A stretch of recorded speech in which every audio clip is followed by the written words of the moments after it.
Good afternoon, everyone here on the UW-Madison campus and watching online. And for those of you off in the future who might be watching a video, welcome to the fourth of the four sessions that we have with the sponsorship of the Wisconsin Farm Bureau Federation on understanding USDA's recommended decision on milk pricing.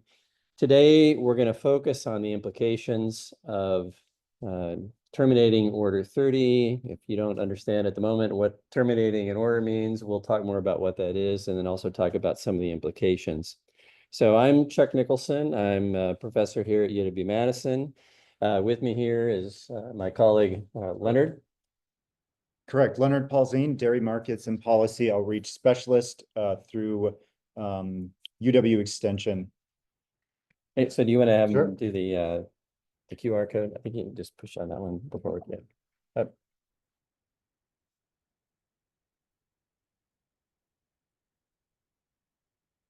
Yeah, perfect.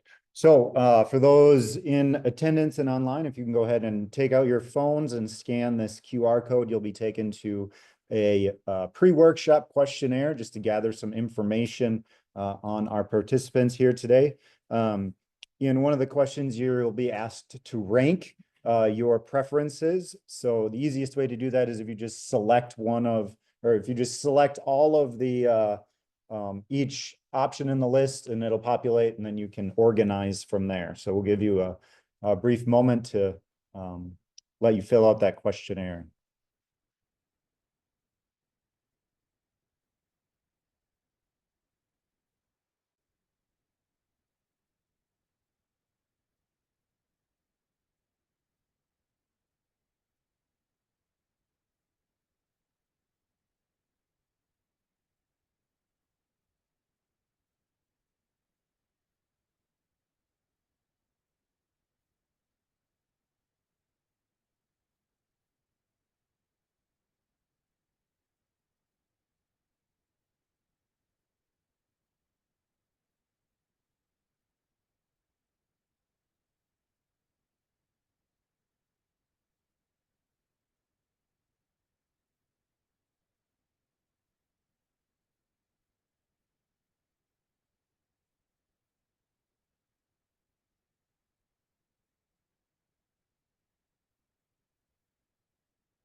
Okay, we hope that gave those of you following the QR code a chance to respond to the questions. What I'd like to do is talk a little bit about our agenda for today, which includes bringing us sort of all up to speed if we're not already there, with a little bit of background on what these things called federal milk marketing orders are and what they do. Also, think about why the changes that we're talking about today are being proposed. Provide an overview of the diverse set of different changes that are being recommended as part of this decision. We want to talk about the implications of those changes. And then in particular, we'll focus in today on the implications of terminating this Federal Order 30, the Upper Midwest Federal Milk Marketing Order. We want to leave some time for Q&A and group discussion. We can take comments in the chat box online there on Zoom, as well as questions from here in the room. And then finally, we'll continue on to talk about the next steps in the process, including the producer referendum. And in fact, for this particular session, we'll sort of introduce that idea a little bit earlier because that's part of the key decision that dairy farmers and their cooperatives will be facing here. So with that, I'm going to turn it over to Leonard for some introduction. So federal milk marketing orders came about originally from the Agricultural Marketing and Agreement Act of 1937. So it's that existing piece of legislation that kind of sets the framework and the guardrails, if you will, on what we're able to do within this hearing process, right? So if this act what they call the Act of 1937, if that is not set forth, right, if that doesn't establish the if what we're trying to change is not established by that piece of legislation, then it's outside of the purview of the hearing process, right? So kind of the objective here of federal milk marketing orders are to promote orderly marketing in fluid or beverage milk markets, to improve the income situation of dairy farmers, to supervise the terms of trade in milk markets to achieve more equality of bargaining power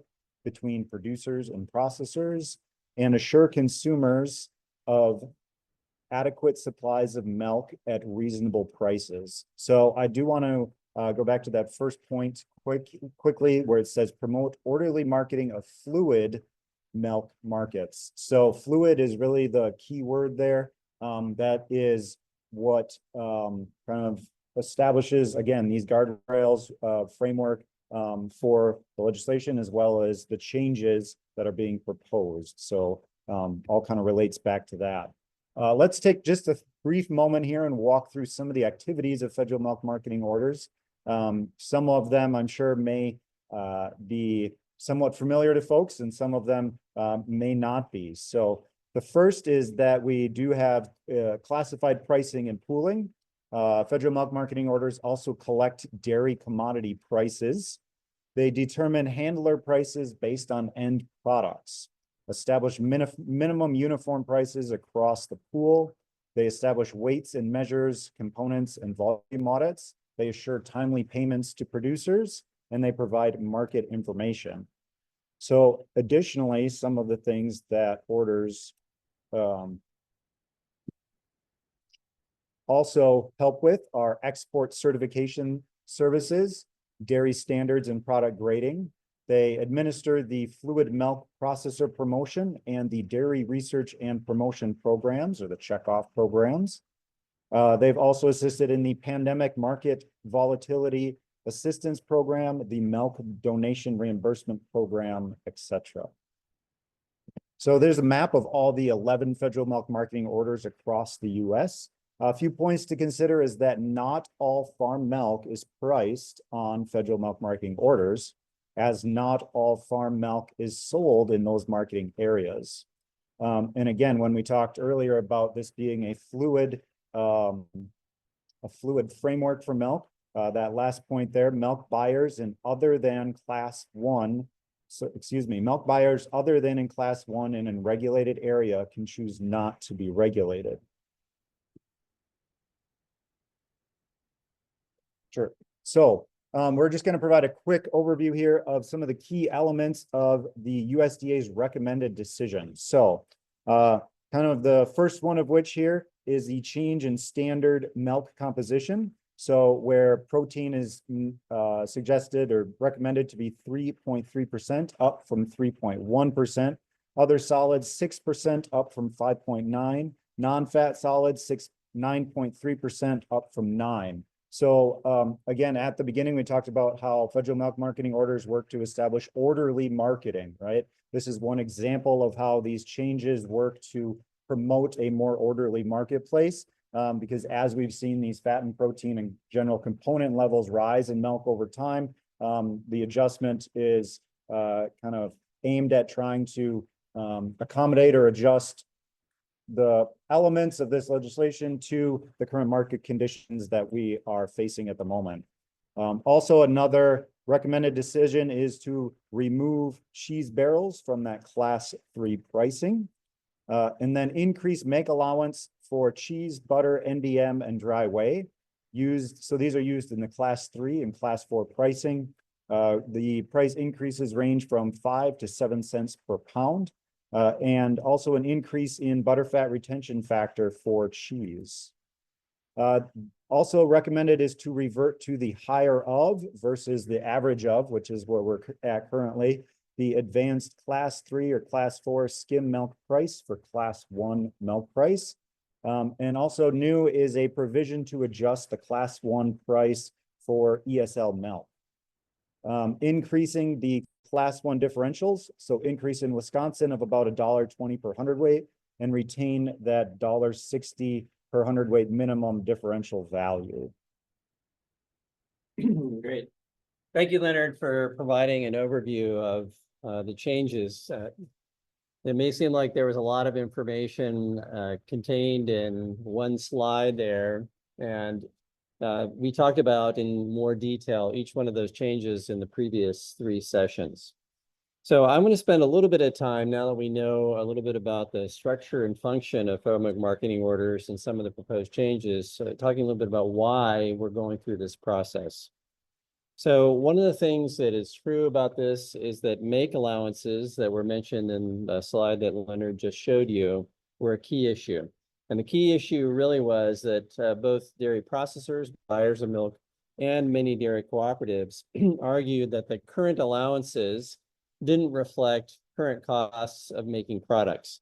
And as a little bit of a reminder of what we talked about actually in the first of the sessions at UW River Falls last Monday, the make allowances in our current pricing formulas account for the costs of transforming milk into dairy products, and they're used in the pricing formulas to set the component values by which dairy farmers would be paid under federal milk marketing orders.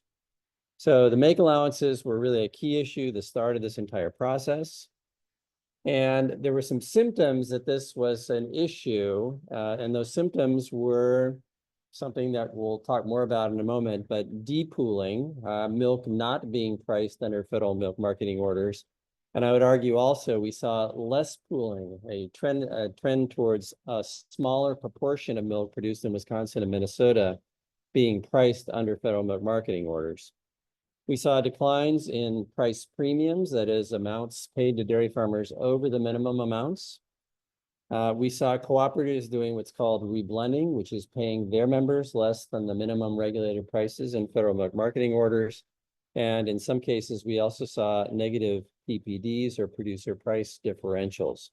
All of these things were symptoms that there may be an issue with the way in which our current pricing formulas were working. And I want to share a little bit more information now about kind of what those problems look like by showing you a few graphs. Okay, so what I want to do with this graph is kind of show you kind of 2 related items. One is to think about going back now about 8 years to the beginning of January 2016. I'm going to show you a blue line that looks like this. This is showing the Census Bureau's estimate of what it costs to make a pound of cheese from farm milk. And you can see there that there's a lot of bouncing around, but the general tendency over time has been for some increases, particularly as we got into the years closer to where we are now in January 2022. So this is documenting that there likely were some increases in costs that were being incurred by cheese manufacturers. And this is a national value, not for Wisconsin particularly, but it's representative of what we saw here in Wisconsin as well. And then we had another sort of observation that was happening over time, shown here by the orange line, which is a decline in our estimated over order or above the minimum premiums that were being paid to dairy farmers here in Federal Order 30. And we don't have complete data. I've actually left out the COVID period because that got a little bit crazy. We don't have more recent data to show us this, but there was definitely a decline in those over order premiums if we go back during the time period that we're looking at here.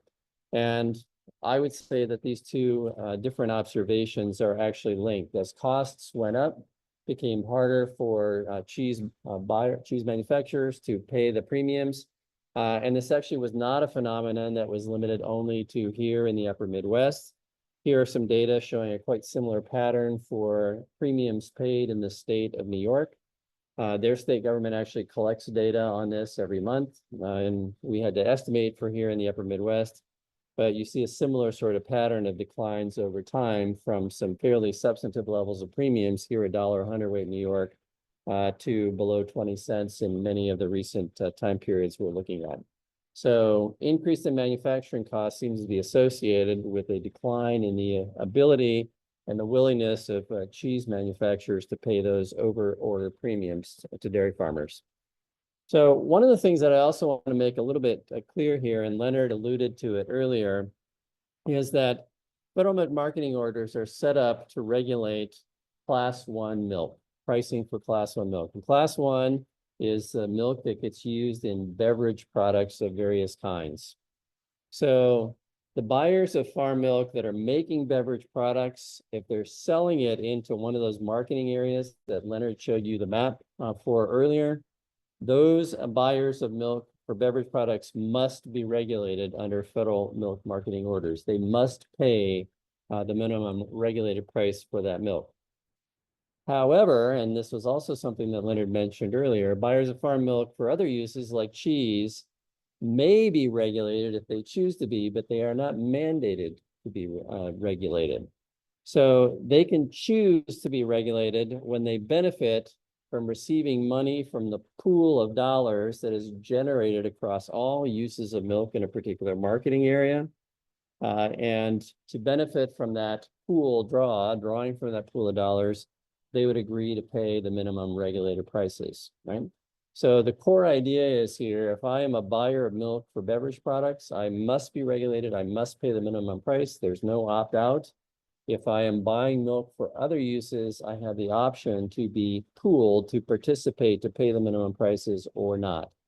And so that's important for what I'm about to show you next, which is a graph talking about the percentage of milk produced in Wisconsin and Minnesota that actually was pooled during the period going back now to January 2015. And that map, that graph really looks a lot like this. So you can see there's a blue line there that's talking about the proportion of milk that was pooled during this time period. And it ranges quite a lot from nearly 100% to just a little bit above 50% during this time period. And again, I've left out the COVID time period because that got a little bit crazy. But two things are really important about this. There's a lot of bouncing around. Milk is being priced at that minimum in some months for farms and is not being priced at those minimums in other months. I can show you here the places where it is a much lower proportion is due to what we call depooling or not agreeing to pay that minimum price based on the federal milk marketing order minimums. And the other part of this, basically the depooling again means that farm milk is not being priced under federal milk marketing orders, and typically the price paid would be lower than that federal milk marketing order minimum regulated price. Along with that, we've seen a declining trend in the proportion of milk that is being pooled. We've seen growth in milk production in Wisconsin and Minnesota over time. A smaller proportion of that milk is now being pooled and priced under federal milk marketing orders. Although in recent months, particularly in the last couple of years, we've seen a little bit more stability, less bouncing around. But this was also indicative that there was a problem potentially with the pricing system because we had a lot of instability in the way that milk was being priced for different farms over the course of different months.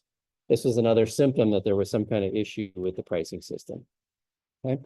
So as a result of these kinds of issues being brought up and the initiative of various dairy organizations to have a conversation about milk allowances, USDA convened a formal hearing, part of their process. There was actually a judge sitting behind a thing with a little gavel and a formal legal process like you may have seen on TV.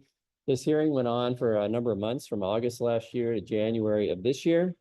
They considered 22 different proposals, all of which related to milk pricing issues.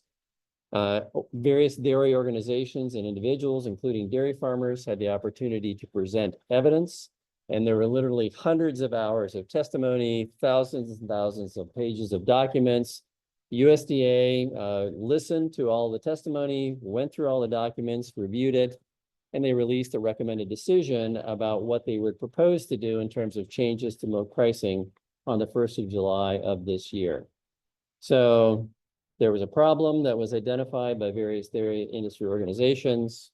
There was a process by which evidence and information was collected, and then there was a decision that now is where we are at, and in terms of talking about the potential implications of those changes. Okay, so this is repeating a slide that Leonard had showed you earlier, and what I want to reiterate about this is there were a lot of different things that were proposed to be changed.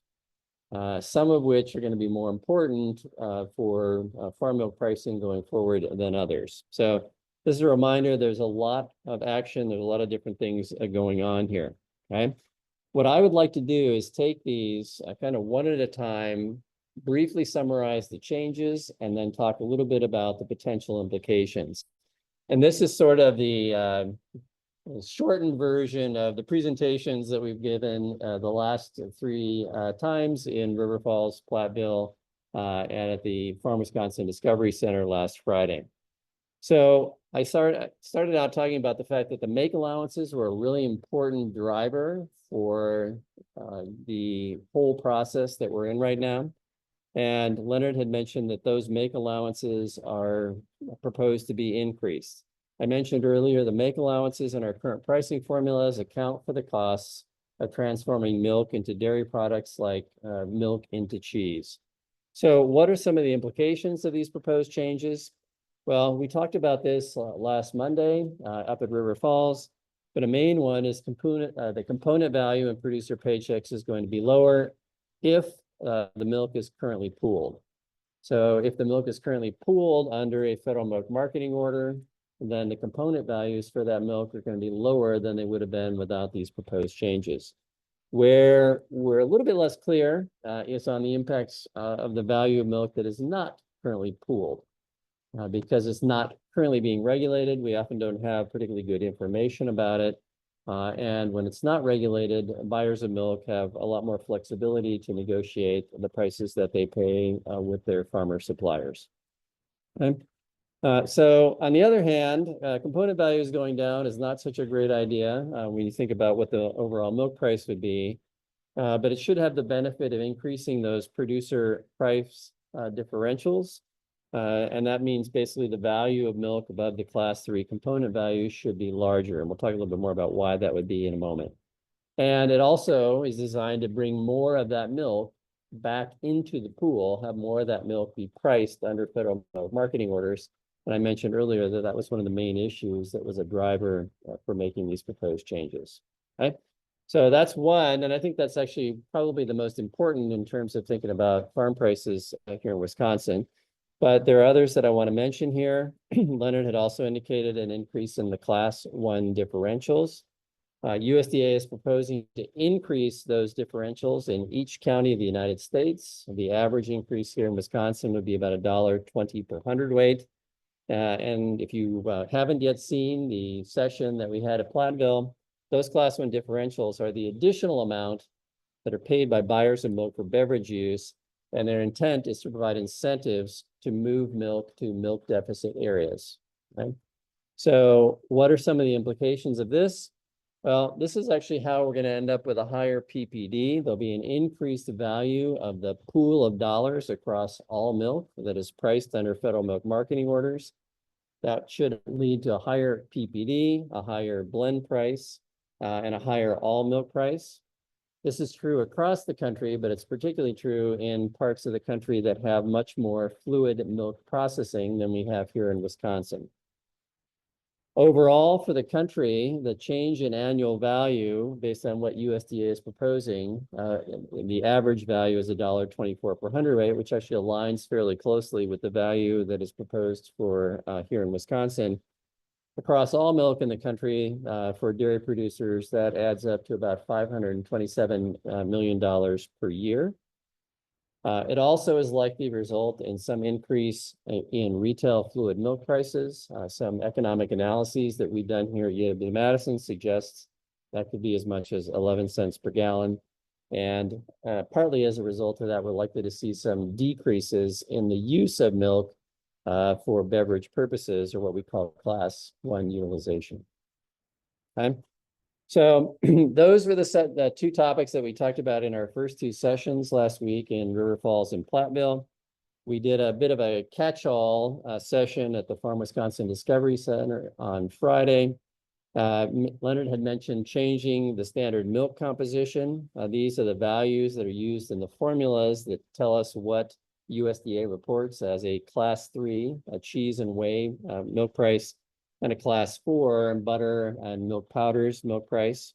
So the implications for this are there are going to be increases in the reported class 3 and class 4 prices.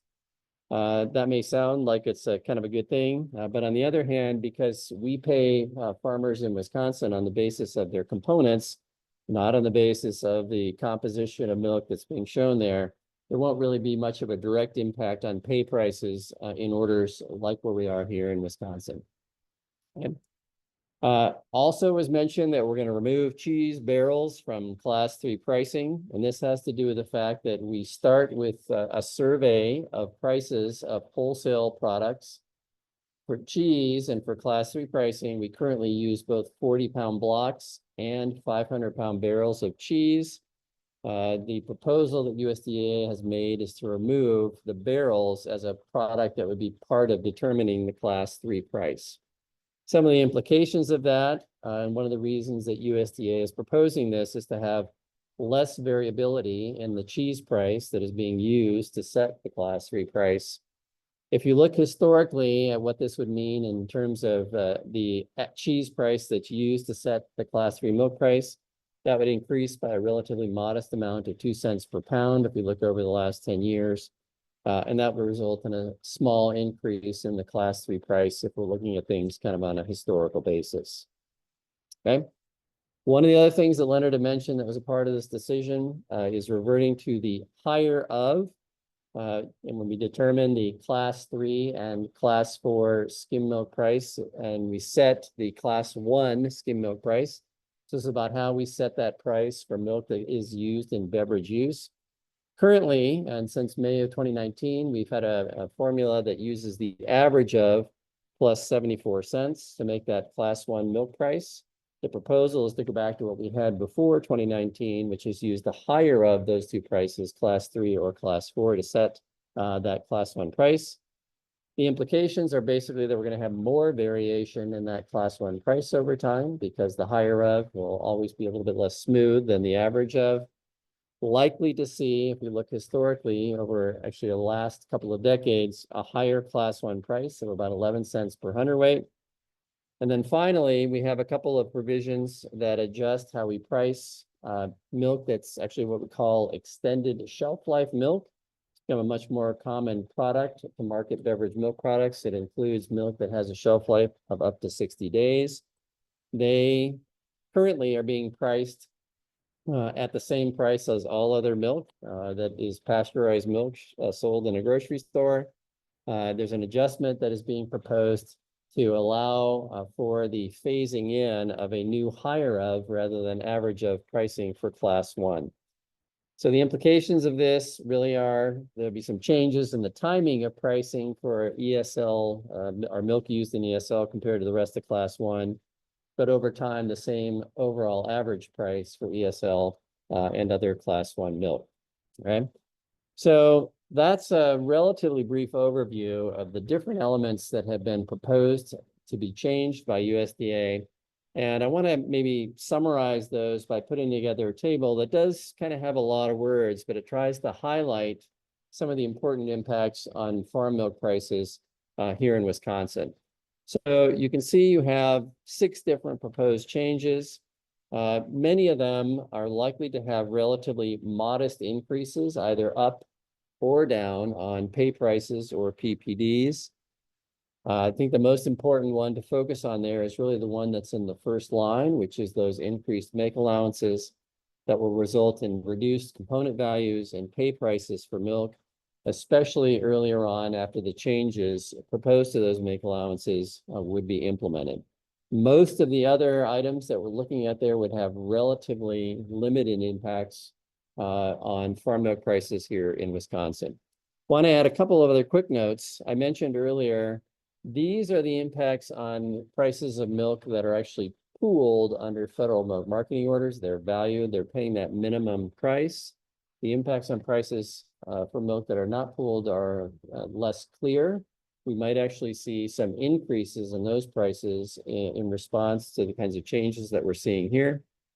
And we also might expect, I mentioned that the disappearance of premiums was an issue that suggested there was a problem with our current pricing formulas. We might expect that we'd see some at least modest return in those milk price premiums over time. So this kind of provides a summary of the things that we talked about in our prior 3 meetings. And now we can use that as a way of thinking a little bit about the main topic for what we're going to talk about today, which is what happens with Order 30 if it's not around any longer. Okay. So I'm going to turn it back over to Leonard to talk about the process, and then we'll get into some of the implications of what this producer referendum might mean for here in Wisconsin. So we'll have two lists here, but we kind of laid out every single step within this hearing or rulemaking process. All of them that are grayed out are ones that have already happened. So as Chuck mentioned previously, the USDA did issue their recommended decision on July 1st. And then once that happened, stakeholders had the opportunity to file comments and exceptions, and that was due in September. So where we're at in the process is that USDA is compiling the comments, reviewing them, and then using that to inform what's coming out next, which is that final decision. So right now we're expected that somewhere around mid-November, we're going to receive that final decision that outlines not only the specific time frame and timeline for what's happening next, but also all of the components and details which Chuck just went through here. And then letting us know if there's going to be any changes or adjustments to those. So again, mid-November, when that decision comes out, after that, the USDA will hold their producer referendum, which is that voting process. So right now we're anticipating that that will happen sometime, say in early 2025. It's important to note that that producer referendum happens in each order. We'll get into this in a moment, but when people or when producers are participating in this referendum, it's not on the nationwide scale, it's for the order that they are a part of. So after that producer referendum happens, then the USDA will implement the amendments, the changes that are a result of that. And right now we're looking that that will happen in early 2025 as well. So let's take a brief moment here. We'll dive into what that producer referendum is and what it might look like. So dairy farmers will have the opportunity to vote on whether to adopt the order with the changes of that final decision. Again, that's the thing that's coming out in November, or to terminate the order, which means that you would have no federal milk marketing order pricing. So maintaining the current provisions of the order is not the option. So, and again, voting is by order.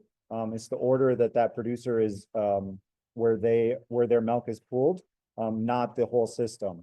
I do want to just go back to those two blue lines again. When producers are voting, you're voting on to adopt the order with the changes of the final decision that USDA puts out in November, or to terminate the order. So your decisions are not status quo or changes, it's have the changes or terminate the order. So that kind of leads to that big question of, are you better off with the order or without it? Again, not whether you like the proposed changes or not. So voting out the order, it would eliminate the beneficial aspects of the order, not directly related to milk pricing, which includes that auditing function, testing, market information, the assurance of timely producer payments, all of those two columns of bullet points that we looked at earlier on in the presentation here today. So unless that there is some other legislation that would come about to replace or take on any of these functions, all of these functions and roles would be gone, right? So, and to be clear, at the moment, there is no other proposed legislation. There is no other consideration on the table, right? So what we're saying is either that vote, that producer referendum, is to vote on the changes or to terminate that order. And if that order is terminated, all of these additional aspects of federal orders will be terminated along with that. A likely result of terminating that order would be that farm milk prices would be closer to that of approximating that class 3 price. So this is based on the experience of what happened in the Western order, which was terminated in 2004. Also, the opportunities to pool milk in that order would then be limited, or in other orders would be limited as well. It would eliminate the payment of the PPD, which averaged approximately 29 cents from January to date as well. Okay, thanks. Thanks very much, Leonard, for setting that up. So I think now we have a little bit better sense for what the decision is about, and we want to talk a little bit more about what's at stake when we think about that decision. And I'd like for us to kind of think about two considerations that are probably the most important ones. If Order 30, which regulates minimum prices here in much of Wisconsin, parts of Minnesota, were to be eliminated, one of the things we want to think about is how closely would the farm milk prices in our states align with nearby regulated milk markets. And I'll say a little bit more about that in a moment. And another consideration is there are other orders that are nearby us. Would it be possible, if we didn't have an order in this state, to be able to pool milk on those other orders? And we'll talk about both of these issues in a little bit more detail here. Okay. So Leonard actually gave you a little bit of a preview of this, but how closely would farm milk prices align? The experience that we had with the one order that has been voted out, which was the Western order. If you want to think about where the milk is for that, a lot of it is in Idaho, and there's some similarities between a lot of cheese manufacturing in Idaho and a lot of cheese manufacturing here in Wisconsin. The evidence that we have suggested that the component values after termination of that order really approximated Class 3 component values. Part of the reason for that is buyers established some pricing formulas that resulted in prices that were actually similar to the values of Class 3 components. They were a little bit different than how Class 3 component values are calculated with the federal milk marketing orders. They varied a little bit from month to month, but over the course of a couple of years, they approximated pretty closely what those Class 3 component values were. Part of that is consistent with the idea that there's really a national market for cheese, and therefore there's going to be alignment of the milk prices and the component values for milk that are used in cheese nationwide, based only on the kind of transportation cost differences to move milk and cheese around throughout the United States. Okay. So if there were prices that weren't aligned with what that value for cheese was and the value for cheese milk was, that milk would actually start to see some alternative marketing arrangements. Okay. So if we think about the implications here for Wisconsin, likely what you're looking at is Class 3 component values that are relatively aligned with the current federal milk marketing order system. So the impacts on price premiums or on the other services that might be required are a little bit harder to assess. So we would expect maybe some modest return of premiums, as I mentioned earlier. Okay. So to sum it up, the likely impacts would be component values approximating Class 3. On the other hand, unless alternative arrangements would be made, there would be no payment of the PPD, which Leonard mentioned it averaged about 30 cents per hundredweight in recent years. There would also not be payments made for somatic cell count adjustments unless that was arranged with the particular milk buyer. Okay? And as a reminder, that PPD is representing the difference in the overall value of milk in the pool compared to Class 3 component values. Okay, so if we say that PPD was about 30 cents, it's 30 cents per hundredweight above what the Class 3 component values is what we're talking about with that kind of number. Okay, and in case it's helpful to sort of look a little bit at the history of PPD values in Order 30 in recent years, we actually had a pretty good string of positive PPDs until just last month when we hit a negative value for the first time in about 3 years. But that's actually showing you that average of about 30 cents. Okay. So again, one of the ways to think about this is without the order, there is no higher value for Class 3 components. And so the PPD of about 30 cents is kind of the difference we might think of with and without pricing under the order. And that's, again, based here historically. So we'll talk a little bit in a moment about how that's different in some of the other orders that are nearby us. All right.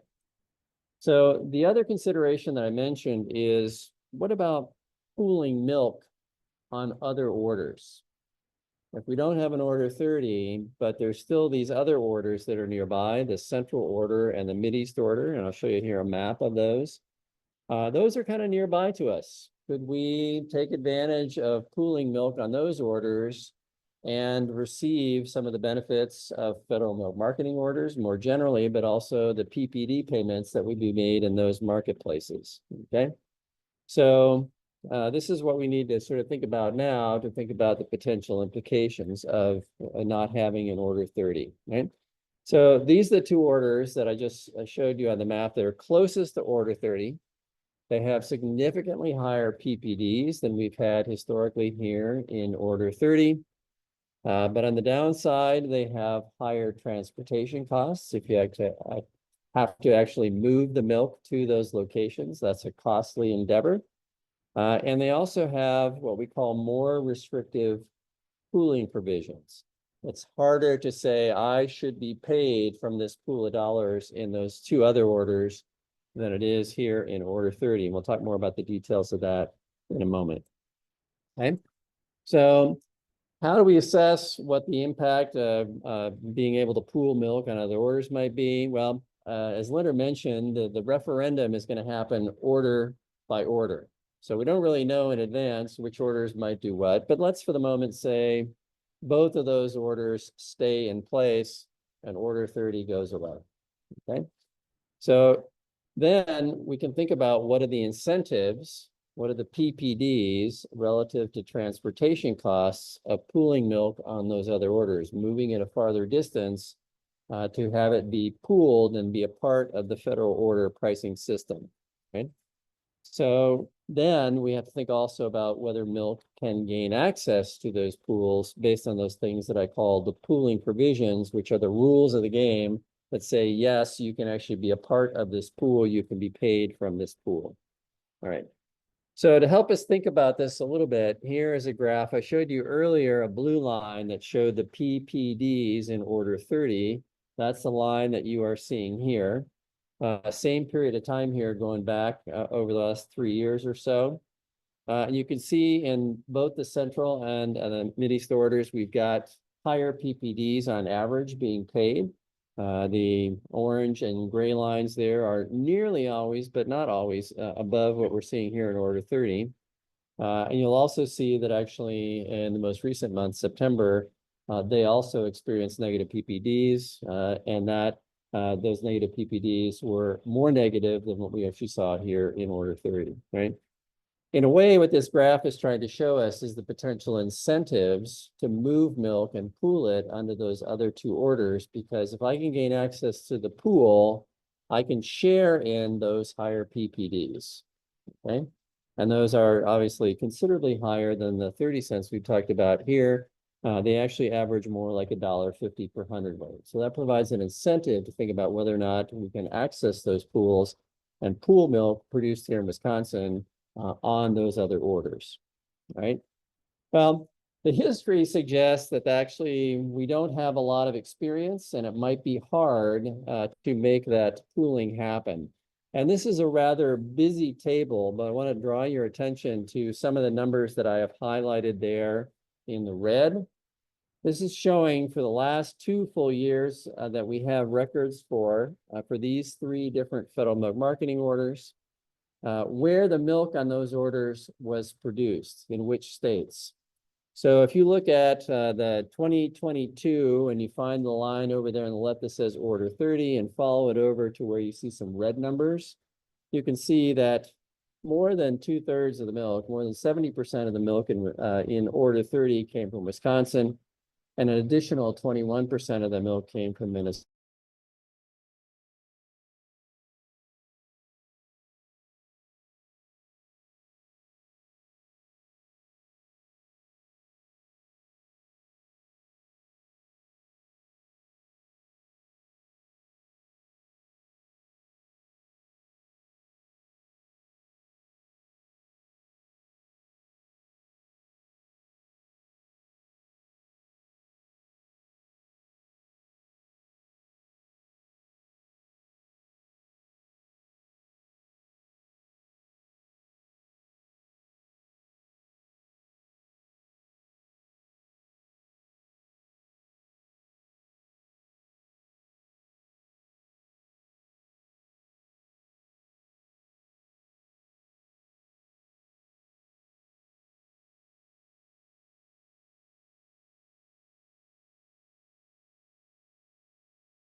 Okay.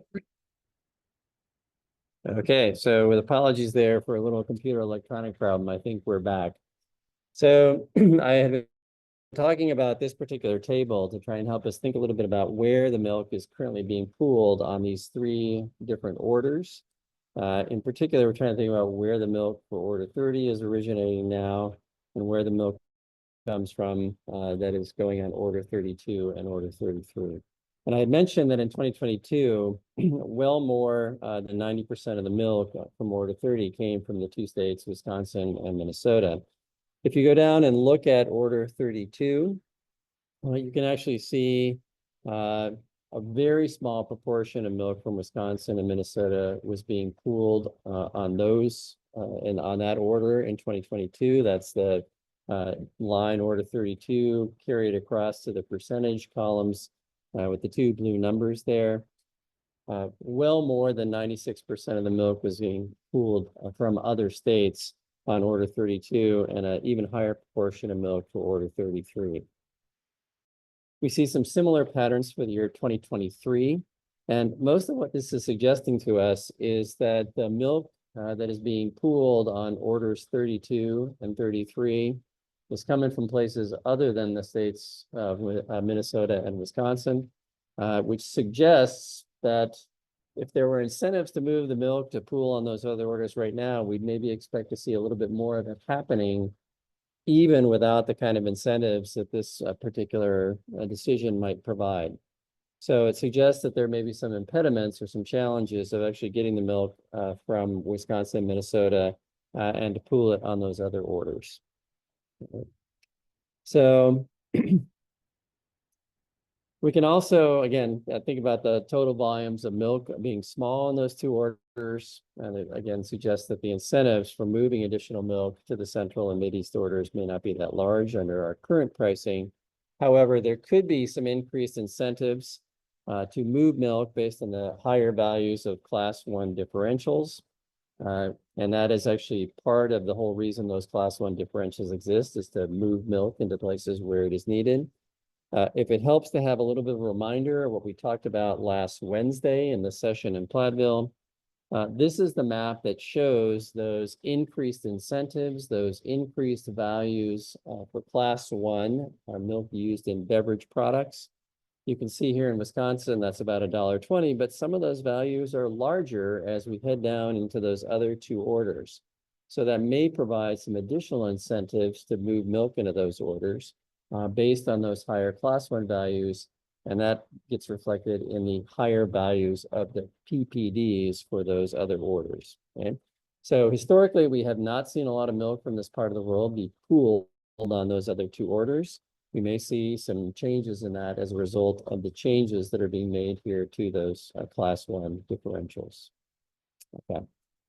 So let's talk about sort of the last and actually pretty important component of whether or not it'd be possible to gain access to those higher valued pools of milk to our south and to our east. Federal milk marketing orders, in addition to how they do classified pricing and pooling, have a lot of rules about how you qualify to participate in sharing that value of the market-wide pool. And so this is sometimes referred to as what's called demonstrating performance. You need to provide some kind of service that is beneficial, particularly to class 1 buyers of milk for fluid use, that allows you to draw from that higher valued pool, right? So a couple of these pooling provisions are, you actually have to deliver milk a certain number of days to an order regulated class 1 plant. So you actually have to send milk from your farm to a class 1 plant for a certain number of days to qualify as servicing that market, meeting that need. In order 30 to qualify for that delivery day requirement, you need to do that 1 day a month. In order 32, that's actually double that, 2 days per month.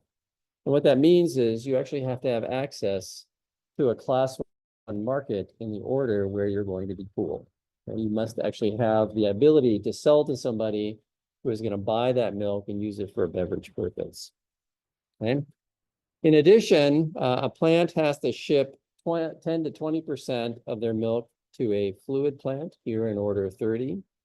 That's part of servicing the market, making sure that that fluid milk plant, that class 1 milk plant, has access to the milk they need to make the products that they're going to make from that milk. And that amount is actually higher, considerably higher in the other two orders. So you have a higher amount of milk that you have to ship to a fluid plant to qualify. And then there are also things that are called diversion limits, which gets a little bit technical. But in some cases, you're allowed to divert milk from a pool plant, a plant that's actually going to be regulated under a federal milk marketing order, to a non-pool plant and still qualify to share in the proceeds of the pool. Order 30 has a fairly lax standard for that, 90%, but there's a much lower proportion of milk that can be diverted under the Central and the Mideast orders. So all of these are basically telling us there are probably some pretty significant constraints on being able to really increase the amount of milk that would be pooled from Wisconsin and Minnesota on those other two orders to try and share in the higher value of that pool. Okay. So my takeaway from looking at the pooling provisions and looking at the incentives relative to the transportation costs is that if Order 30 were to be terminated by the producer vote, there'd probably be a relatively limited amount of current farm milk from Wisconsin that could be pooled on other orders. I mentioned there might be some small incentives based on those class 1 differentials to pool a little bit more milk, but we're probably not going to see a major shift in the amount of milk that would be pooled under those other two orders, given the incentives and given the pooling provisions. Okay. So that leaves us back where I was talking about earlier, where we're likely to see component values here in the state of Wisconsin approximating class 3 component values because of that national marketplace for cheese and the national marketplace for milk for cheese. Okay, so I'm going to leave that, turn it back over to Leonard to talk more about the details of the referendum process. So when the USDA announces their final decision, which again, that's mid-November is what we're looking at, it'll specify the details of the voting process, including the representative month that counts for eligibility. So as Chuck mentioned, some months, some of your producer milk might be pooled, other ones it may not, right? What USDA has to do is determine which month is going to be the most representative of the marketplace. So that way, those individuals that are that do have their milk pooled are then eligible to vote. So part of that final decision will be stating what that representative month is, and then from that determining who's eligible to vote from that decision. So also what will come out in that final decision is the timing of the vote. So date requirements for ballots to be postmarked and received by the USDA.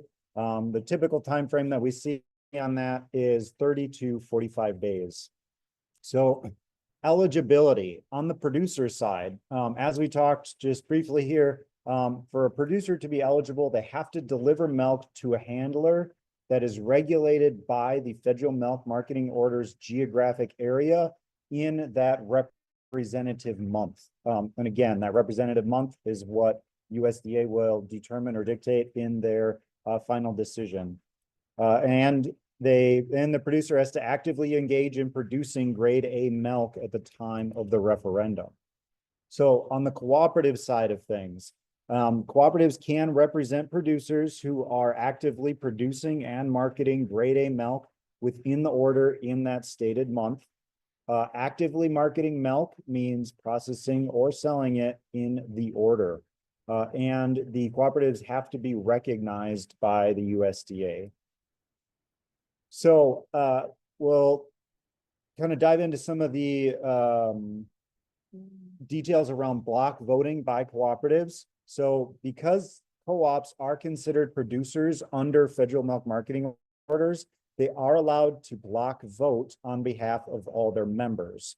So if a co-op is to do this, they must provide USDA with certification of the resolution authorizing the vote at the time that their ballot is submitted to USDA. If the co-op does not block vote, its members may cast individual ballots. When we talk about the referendum process, and the voting threshold, to amend the order, so with the provisions of the final decision, 2/3 of voting producers must approve. So again, that's not 2/3 of all producers, it's 2/3 of the producers that vote must approve. So USDA will first look at that, or 2/3 of the milk volume represented by voting producers must approve. So under block voting, cooperatives may cast a unanimous ballot for all their membership who are eligible, which contributes towards that 2/3 of voting producers or milk volume. So we said at the top where 2/3 of voting producers must approve. Well, USDA will first count producers. Then if needed, it will count that 2/3 of milk volume represented by voting producers. So with that, is there any questions in the chat? We should probably start off with that. Perfect. So some discussion questions or things that we encourage you to think about is how would these proposed changes affect your farm or farm business, or business if you're on the processor side? Would you be better off with or without Order 30 under the proposed new pricing provisions? And also what additional information would be helpful? Okay. So I guess we'll see if we have questions or responses that come in online. We can also see if anyone in the room has questions that they would like to ask related to this or comments that they would like to make.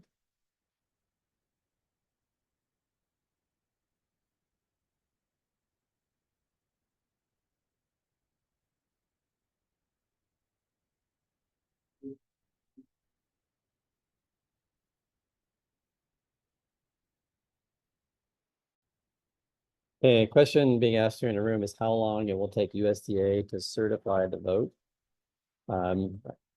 The amount of time that producers have to vote is what Leonard mentioned as the 30 to 45 days. I think relatively soon after that, I don't have a specific number that I can give you. They will try to count all those ballots. And again, this will be done order by order, not on the nationwide scale. So it'll probably vary a little bit based on the orders and the way in which their votes come in. But they're going to try and do it relatively quickly. Okay.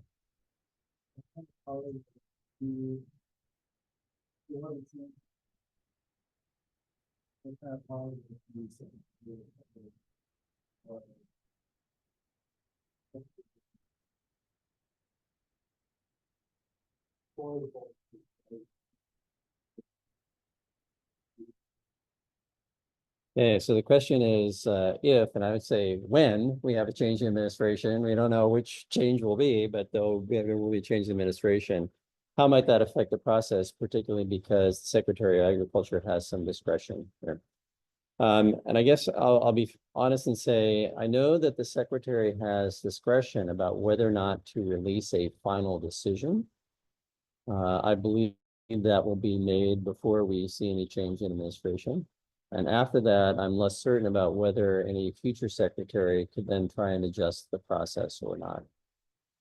So my sense is, and I could be wrong, so I should be a little bit careful, is that when they release the final decision, that process will go forward and be in play.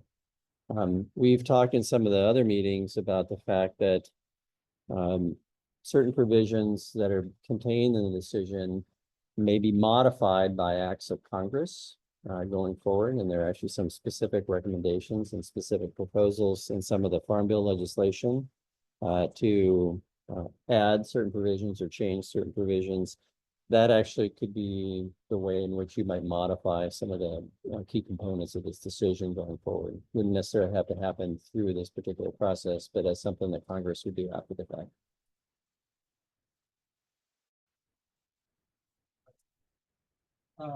During COVID, we saw,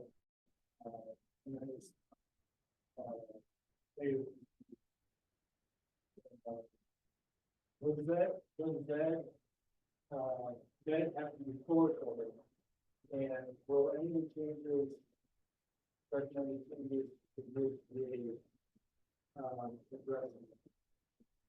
So the question is basically, we've seen a number of periods of time, particularly during COVID, where we had significantly negative PPDs being reported, which actually caused a great deal of concern on the part of dairy producers in lots of parts of the country.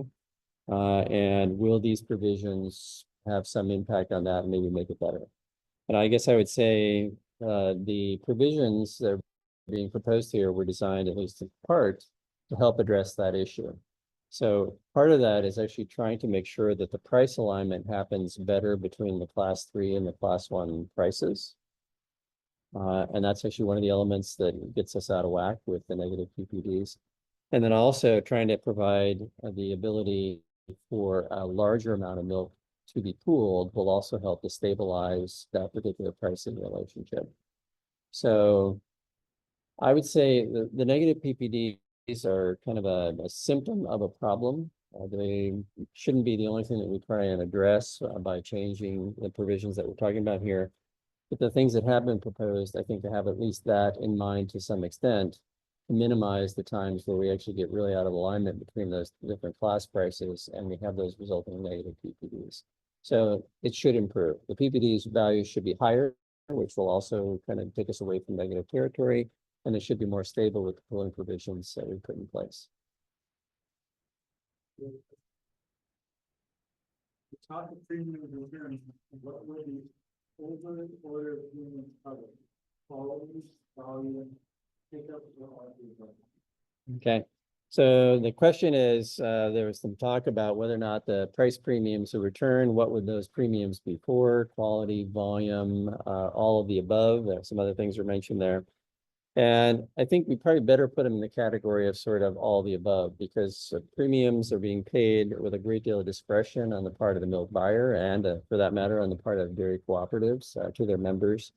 And so how they would choose to express those premiums, many cases we can think about a market premium being the thing that sort of reflects the supply and demand balance in the marketplace.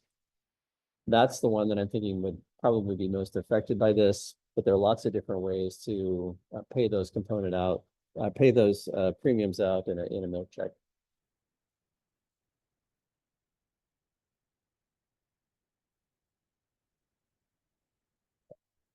Well, I guess if we don't have any other questions, we can kind of carry on here, but I think whether or not we address them here, I think Leonard and I still think that these are kinds of the questions that would be important for the audience to be thinking about and consider going forward, particularly that center one about whether or not having the order, the other service that it provides, the PPDs, is beneficial to continue as opposed to not having those things. Okay. All right.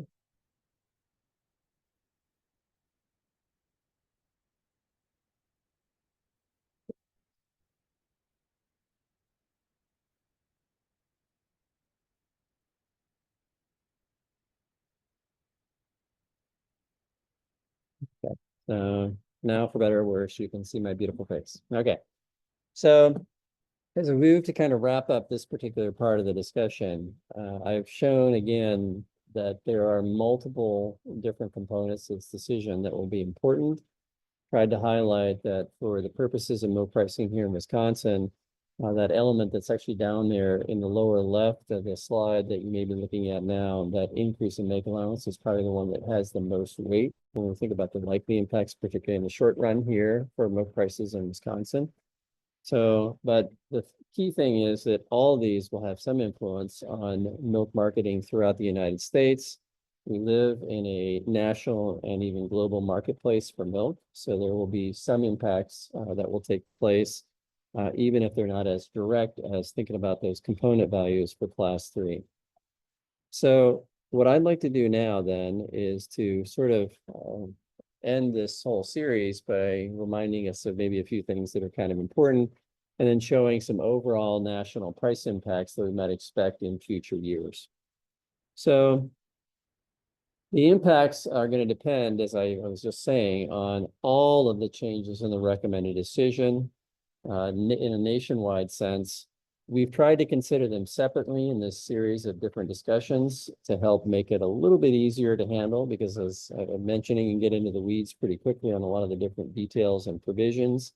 But ultimately, all these things will have impacts on the nature of supply and demand for milk in the United States, which will ultimately have an impact here in Wisconsin as well. The impacts will also vary a lot by region, by order, and that depends a lot on the utilization of the milk. Again, here in Wisconsin, 90+% of our milk goes into making cheese. Very small amounts going to making beverage milk. That situation is reversed in a place like Florida. The impacts of these different changes and provisions will be quite different in those two different locations.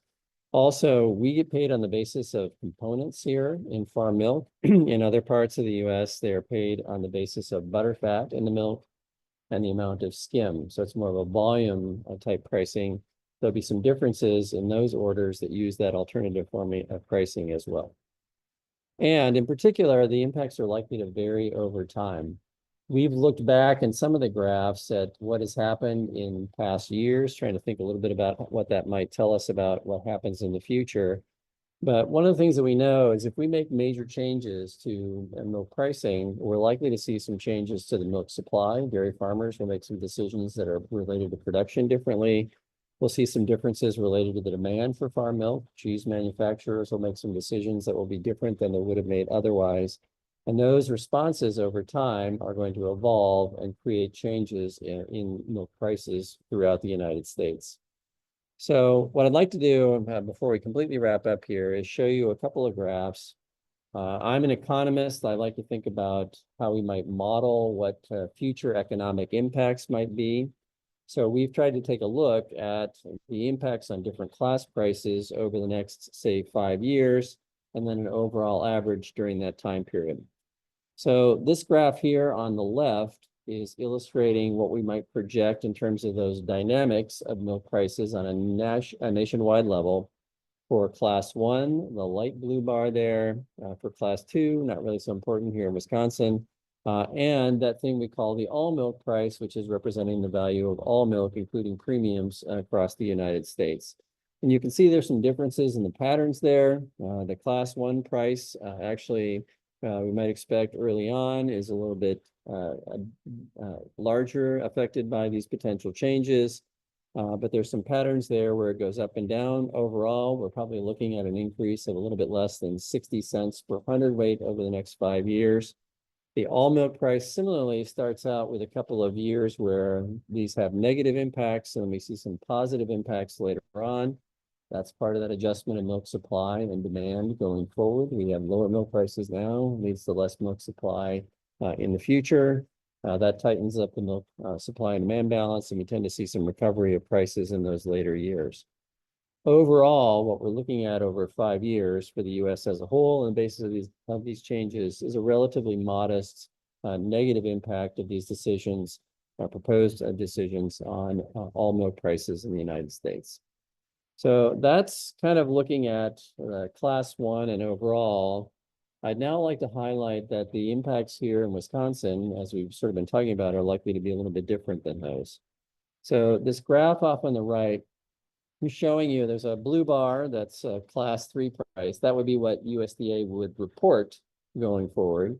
There is a orange bar, that's a class 4 price. That's what USDA would report going forward. But in particular, I'd like for you to note that the gray bars are looking at the change in the value of milk components in class 3, when milk is used in class 3, used to make cheese and whey products. And you see there, the pattern is for much larger negative impacts on those component values, but there is sort of a decreasing effect over time as milk supplies adjust, and we see a little bit less milk being produced. Tightens up that supply and demand balance, and we see some recovery overall in milk prices and those component values.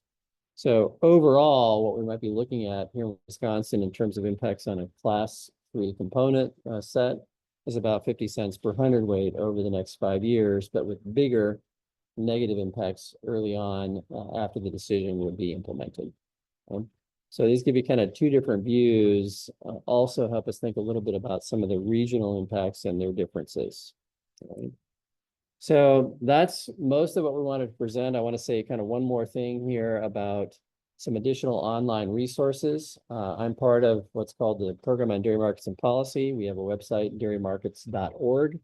we have developed a series of 6, what we call short briefing papers or information letters on different topics related to the things that we've talked about during these 4 meetings, the past couple of weeks.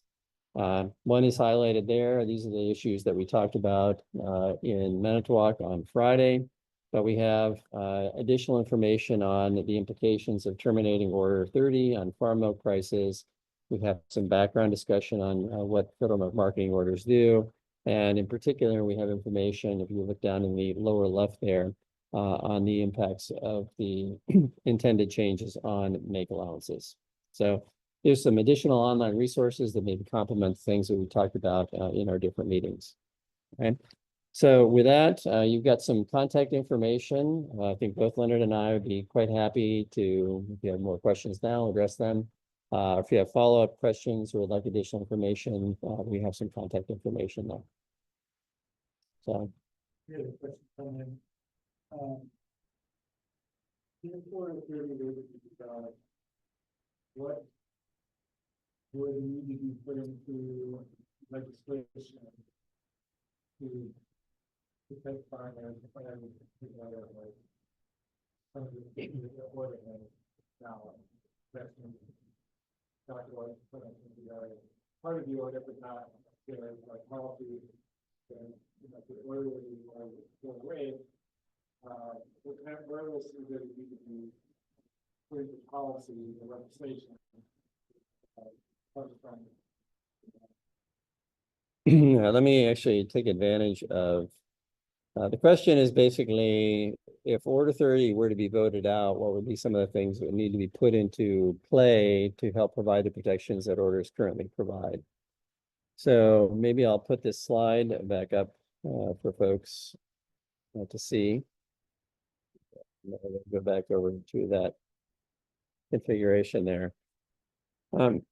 Most of what we have been talking about is classified pricing and pooling and the changes to that process that would take place through this recommended decision. But if you look at this list, there are lots of other things that orders do. Well, I doubt that all of the orders are going to be voted out, so USDA would continue to collect dairy commodity prices. They wouldn't, in Order 30, determine handler prices based on end products. They wouldn't establish minimum uniform prices. Weights and measures, components and volume audits would be something that would need to be put in place separately. Provisions would need to be made for timely payments. Market information would generally still continue to be provided by the other orders, so that would be accessible. But things like export certification, I'm not sure how that might work if other orders are providing it, whether or not that could be accessed that way. The others of the dairy standards and product grading, again, might be something that could cross over one order to the other. But I think kind of the key things would be having access to timely payments, having access to the weights and measures, and maybe export certification would be the kinds of things that would be the key protections there that would be less accessible if Order 30 were not around. Anything? I think you got it. Okay. No, good question.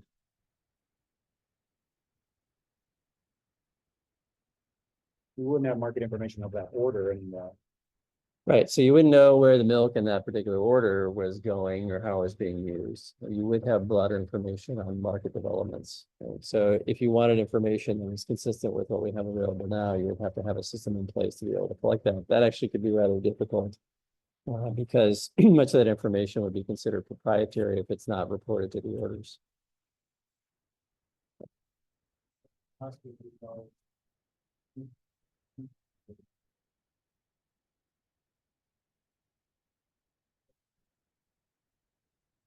Yeah, so the comment is that can leave a fairly significant portion of the cheese market out of the reporting.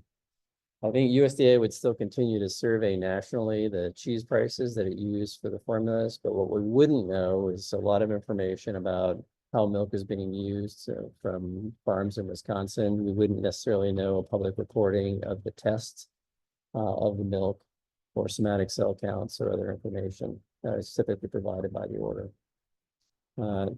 Yeah, also, I mean, auditing is another of the key functions that orders provide to make sure that the use of milk aligns with what a buyer of milk says the use of the milk was. We wouldn't have that in place anymore either, so we wouldn't have a good way to check whether or not any proprietary information that's being reported is kind of accurate across the marketplace.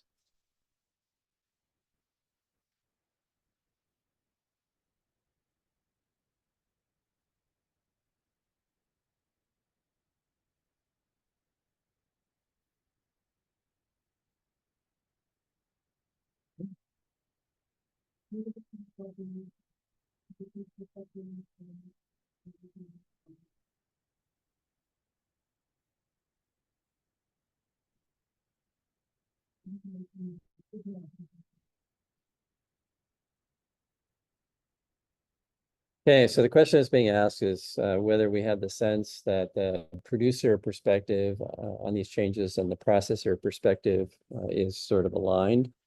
And if not, what about that? And also, how do we account for any differences when we're thinking about the discussion of those particular topics? So that cover the way you want to, okay.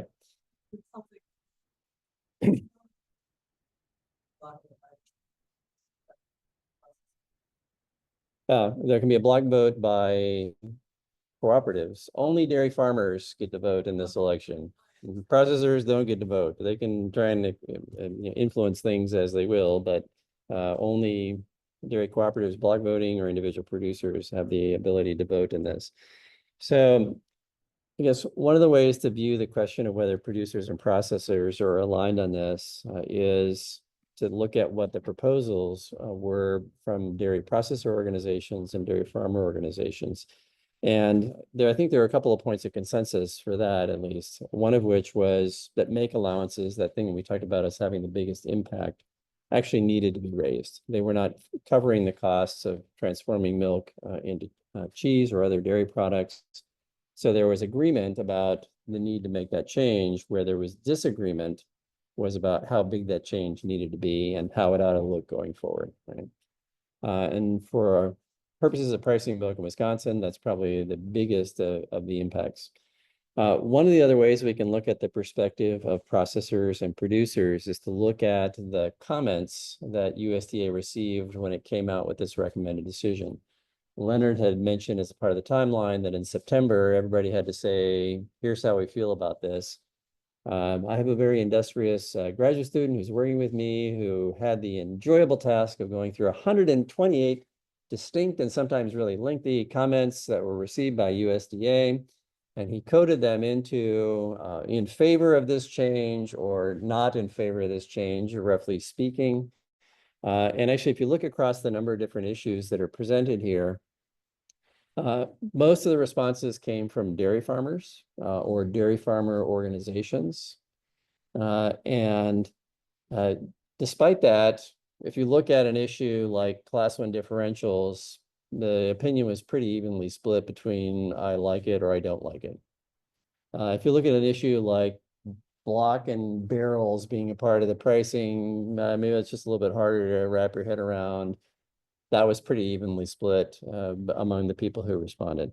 The one place where there was a significant difference was it was 8-1 against the changes in the make allowances. Was the nature of the comments that were being made.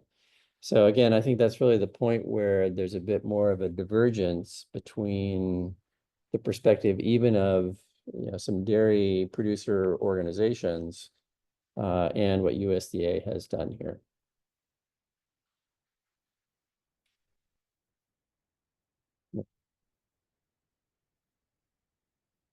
Any other questions? Great questions from the room. Other questions coming out online? Okay. Well, I think we'd like to thank the Wisconsin Farm Federation for hosting these different meetings and allowing us the opportunity to provide some information that we hope will be helpful to folks. Appreciate the opportunity to be a part of that process. Now I have to admit that my big worry is that USDA comes out in a couple of weeks and actually make some changes to all the things they've been talking about. Then we have to go back and sort of rethink how we talk about all this stuff in a very quick amount of time. But I'm going to cross my fingers that any changes will be relatively modest, and a lot of the things that we talked about are going to be things that will be useful for people even after they announce that final thing that will be binding going forward here. Okay. So on behalf of folks Wanna here. Pull up one last QR code quick. Yeah, sure. So we got one last thing to do here. I gotta go over here to the last QR code to do a bit of an evaluation. Let's put that up there and go from there. If you want to pull out your phone or device again and scan the QR code, a few questions on how you think we did in terms of providing any information that was useful to you.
Okay, hope that gave folks enough time to do that. Those of you watching online, or those of you watching a recording, probably not such a big issue. Those of us that are here in real time, you can go and have an early supper now. So thanks a lot again for joining us.